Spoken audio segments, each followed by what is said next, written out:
And welcome back to part 9. I thought we'd carry straight on here. And one of the things that I'm going to, reiterate a little bit more right now is the fact that, I'm not here to deliver all the facts. I'm not here to, give you a definitive version of any stories. Because that's something that I can't do, and I do believe that no one can as such. And it's something that's just so complicated and twisted, and it's here, there, and everywhere. Very, very difficult to do it. But what I do like to do, and what this is all about, is what the book Pure Observation is really about, is to present my findings from a long, long time. Years and years of following this case and researching, studying, etc., is to present my findings and kind of offer my different perspectives and try to just let's kind of look at things a different way. That someone might be saying, oh well, this was definitely this because I heard it.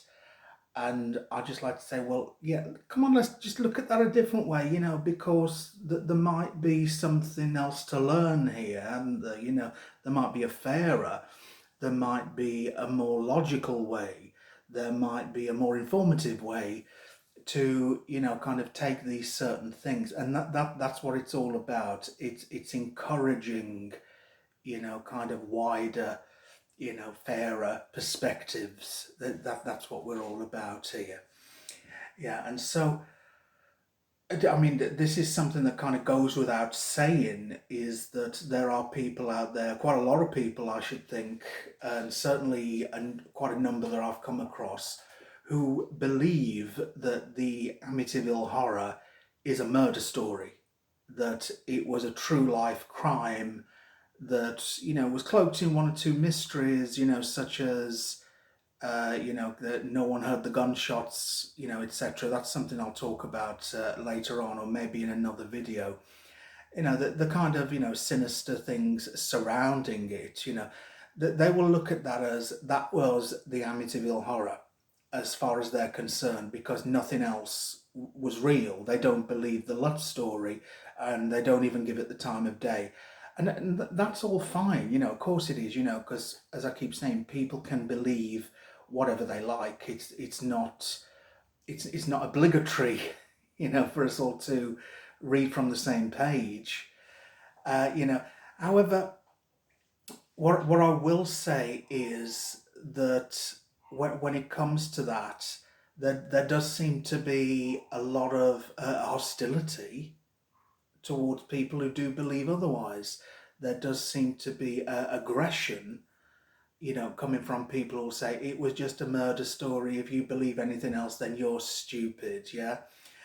And what I will say is that I do sympathise very, very greatly with the people of that town, and certainly people who lived in that road, in the mid 70s, when they were bombarded, and I mean bombarded by public fascination.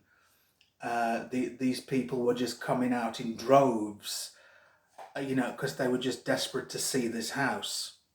They were, just desperate to get just a little look at it. Some people were trespassing and trying to look through the windows.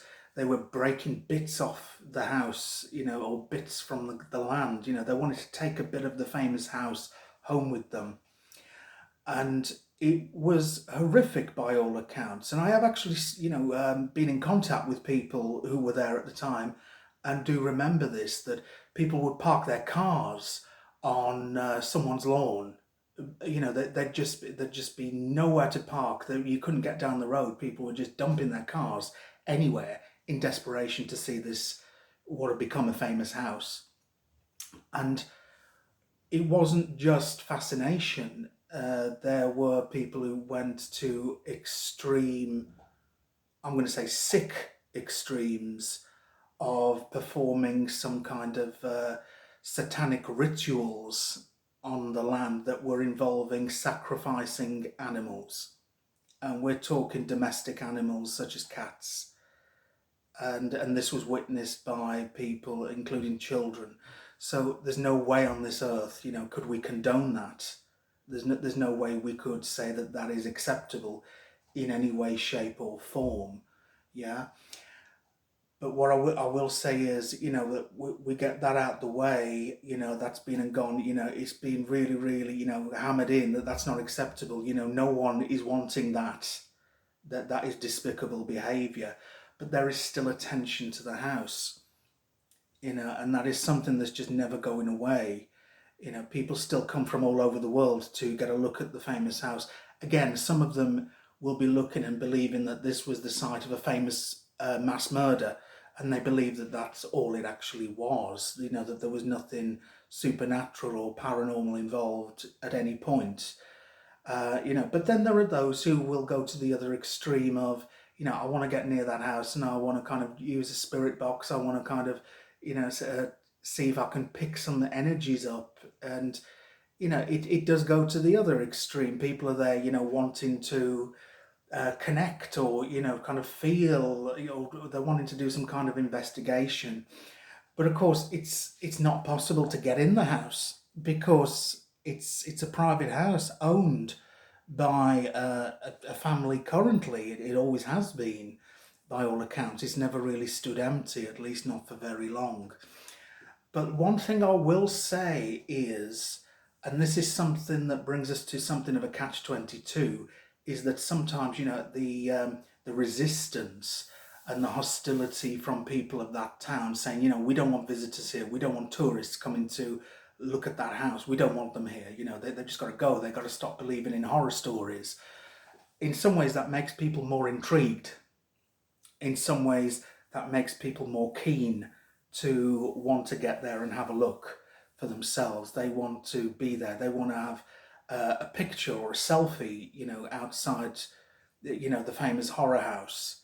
Even though it looks very differently these days, it's been changed quite a lot, and you can't really get any nearer than the street outside.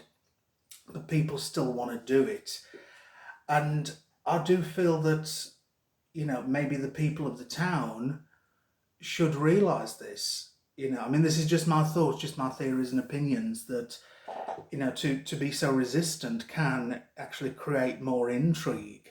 I mean, we've got other places such as the Lizzie Borden house, which is now open to the public. It's run as a B&B, so people can go there to satisfy their curiosities. The Perron house, belonging to the family who inspired the first Conjuring film, their house is now run as an Airbnb, so people can go there for a spooky experience and stay overnight. And apparently, people do actually have experiences there. But it satisfies people's curiosity.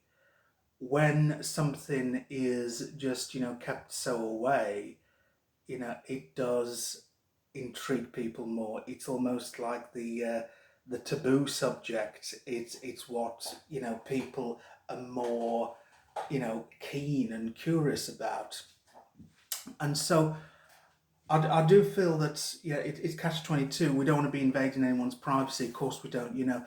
But then we're talking a lot of years now for a lot of people to have got used to it. And I do sometimes wonder, I mean, how many people are actually still alive who would have been around and remembered everything from the mid-70s, to still be saying this used to be such a peaceful, lovely town, and now it's just this. There can't be that many around now who remember that, and so it's very, very bizarre, and like I say, it's something that does create a lot more head scratches, in some ways, so like I say, I'm very, very against invading privacy. I mean, I'm against trespassing and doing horrific things like that, but when it comes to curiosity, sometimes I do feel people maybe should be lightening up and realizing that this has been this way for nearly 50 years. Is it really likely to change just because you say you don't like it? Yeah. So, yeah, that is something that I will say I strongly feel adds to the curiosity and mystique of the whole thing. Yeah. You may agree, you may not. I'd love to hear from you. I'd love your comments. Please bring it on. It's all about interaction. Yeah. So that's me just for now. I'll be back very soon. Many blessings.